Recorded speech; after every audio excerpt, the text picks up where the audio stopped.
We're going out to the garden. Okay. Are you saying hi? Hi. Oh, yeah. You're so nice. You're such a good helper. Okay, I'm bringing my fertilizer, as seen in video 1.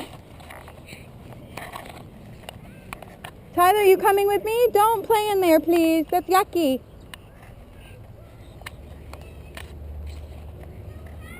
Oh. Well, this is my worm tea. Right now it's infested with mosquito larvae. But we will use it up and then they will be gone.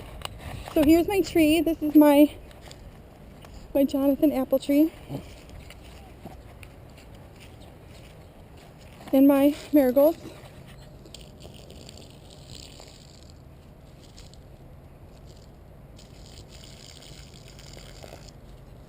And this stuff, when you take it out or you pour it out of your bucket, it is thick.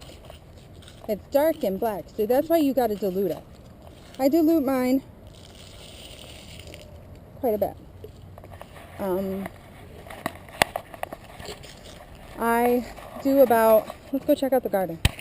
I do about 1 gallon of worm juice in a 5-gallon bucket. So I guess it's 4 gallons of water to 1 gallon of worm juice. Look, you'll be so proud of me. This whole bed was full of potatoes. And what had happened is they died. The plants died, which usually means they're ready to harvest. What, baby? What? Then come get me. All the plants died back, which means they're ready to harvest. It was really weird. My potatoes were all in an L, well, in a C shape here, and my garlic was all right here. And the garlic died back. Well, I guess the garlic was from the leek over to these peppers. And then my potatoes were all in an L over there, like double lined. So my garlic died back, and then my potatoes died back. So I yanked out the garlic, and I waited a couple of days, and I yanked out the potatoes. But I have 1 potato plant that's left. It's in here. And this is a tower. I'm building it up. I'm trying to hill up my potatoes. So I got these concrete blocks around my raised garden bed. So I just took an extra couple and I've been hilling them up. So I've been alternating layers.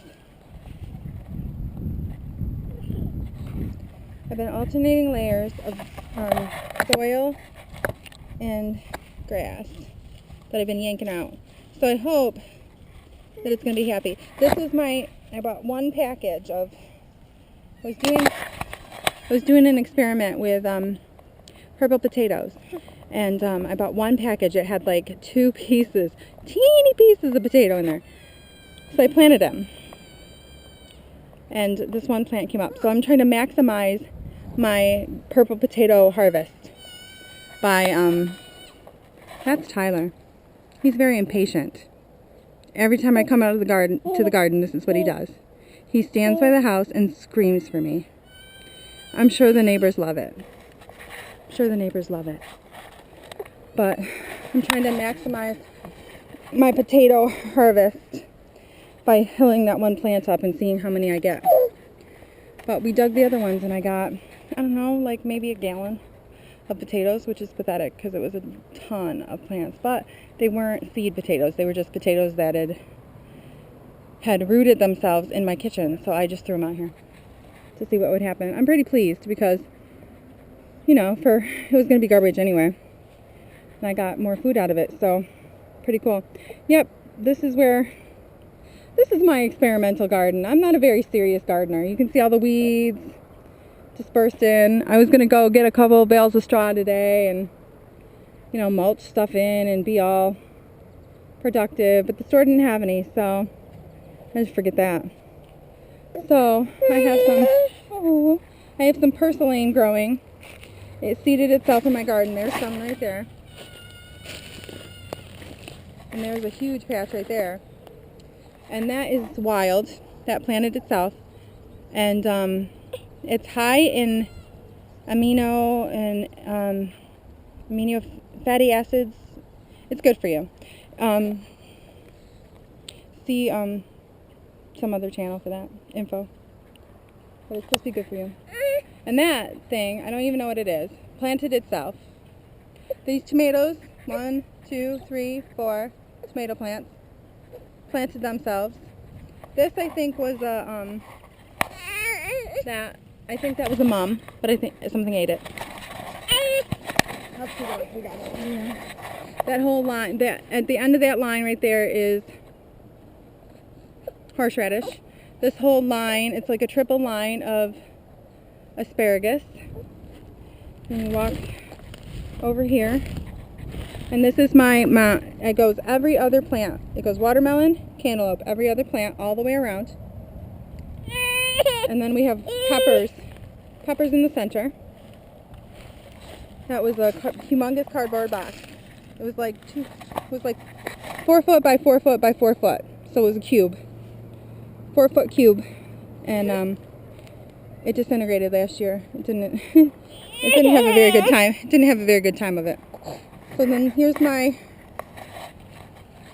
tomato bed this year, but it was collard greens last year. And it's got Swiss chard, and it's got pumpkins on the back, tomatoes, and then on that side it's got zucchini. Sit down, baby. Sit down. Boom. Yay! Yay! So it's a zucchini bed.